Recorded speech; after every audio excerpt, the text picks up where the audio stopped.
Hello YouTube, this is Player2 back again. Have a new video. It's the Median XL mod for Diablo 2 again. I just love this mod. In my previous video I said I was going to come on and talk a little about the skills, and that's what we're going to do. I have my Paladin character here on Act 2. Now for those of you that have played Diablo 2, you know exactly what's going on, how things work in the game and whatnot, so I'm just going to jump right into it. The new skills. For instance, I'll open up the skills tab here. You get one skill per level, just like you normally do. You get a skill point for completing the quest in Act 1, just like you normally do. But if you notice that the skills tree is changed drastically. This skills tree is now based on light and dark for the Paladin. For instance, this bottom skill tree here is more like the good Paladin. These are like the side of light and justice and good and whatnot, and they have different skills. For instance, this one says here, target enemy explodes with a blast of holy light, and it lowers the attack rating of the enemy by 100%. You can read that. This one, for instance, creates a stationary explosive globe of holy fire at target point, and this really gives the Paladin more of a ranged arsenal, and that's something that the Paladin kind of lacked, was any type of range, because in this mod, like I said in the previous video, things will one-shot you later on. There's no ifs, ands, or buts. You're dead. And in this mod, they want to give every class the ability to do a little more ranged attack. It makes perfect sense. You got to kite things around, which you'll be kiting a lot later on. But yeah, just things like that. This is the light side, and this is the dark side. This, if you want to be like an anti-Paladin, the difference here is you have to pick one or the other.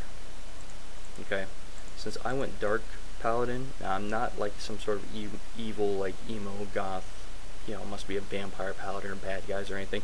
I just thought the dark side powers sounded cooler. You know, for instance, this one here.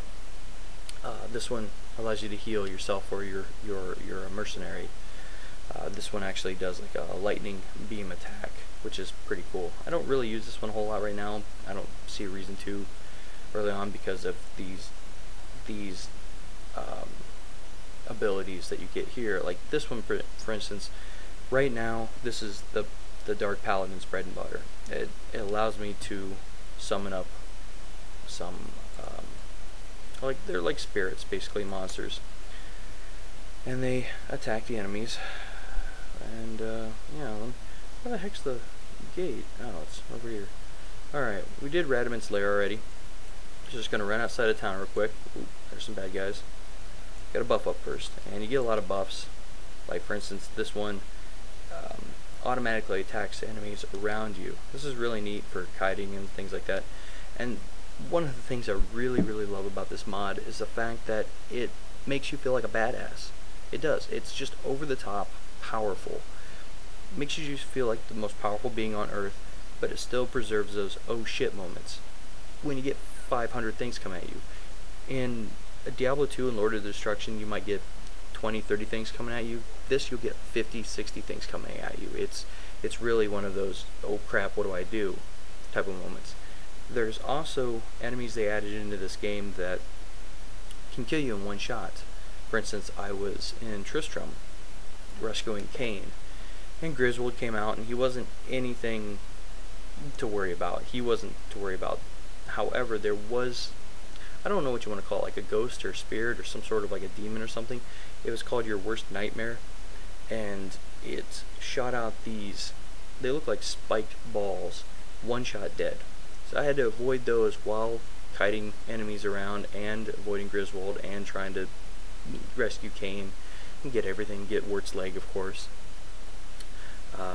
Later on in Act 1, I came across something else that would look like another type of ghost or spirit, making this really strange noise, and I didn't know what it was at first.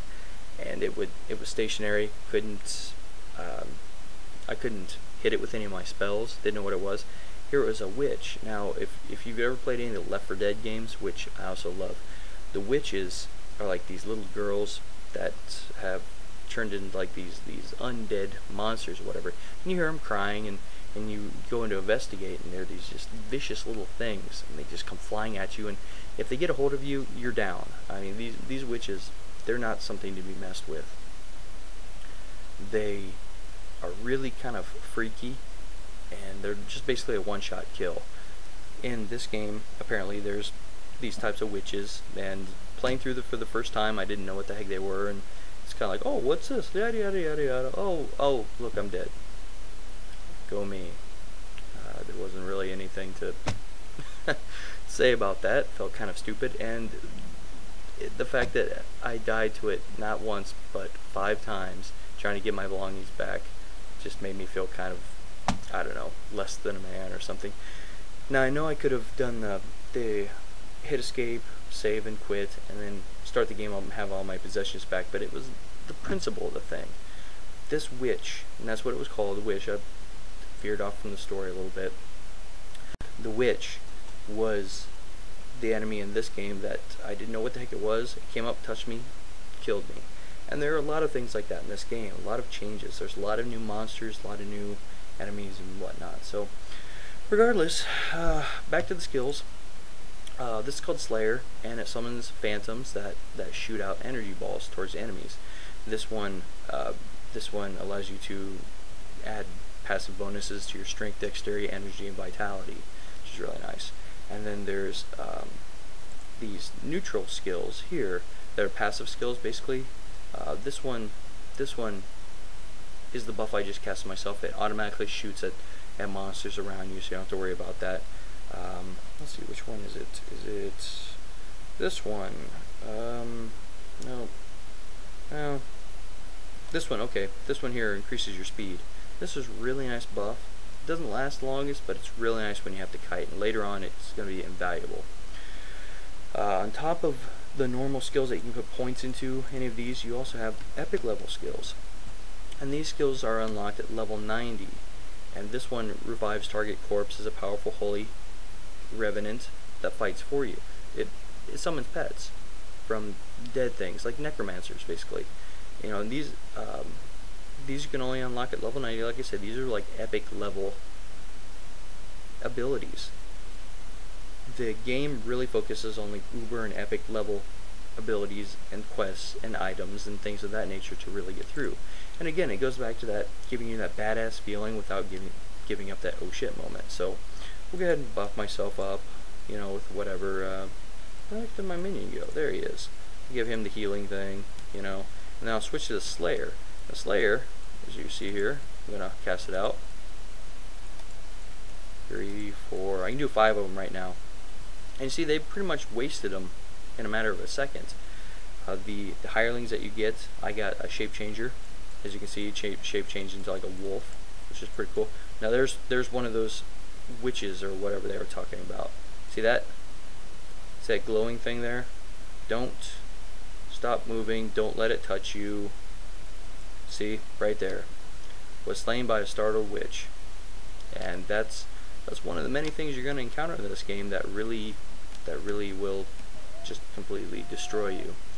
The problem now is that not these enemies out here. These are nothing to worry about. It's this witch. She's on top of my corpse. Hit the escape. Come out to go get her again. Not to mention, I've lost all the gold that I might have had before. So, but that kind of gives you an idea of the skills and whatnot. I mean, the skills are completely different in the game. The abilities are pretty much the same. You get the same amount of stat points, and I realize I have 82 stat points remaining, but I really don't spend stat points until I find an item I can't wear. It's just not necessary, even in the regular game. There's no need to do something like that. So I hope you enjoyed this video on this mod. I just cannot stress enough how much fun this mod actually is. If you play Diablo 2, go get it. You know, go to the website, check it out. Just do a Google search for the Median XL mod. It's everywhere. It's easy to install. You shouldn't have a problem. So this is Player 2. I will see you guys next time.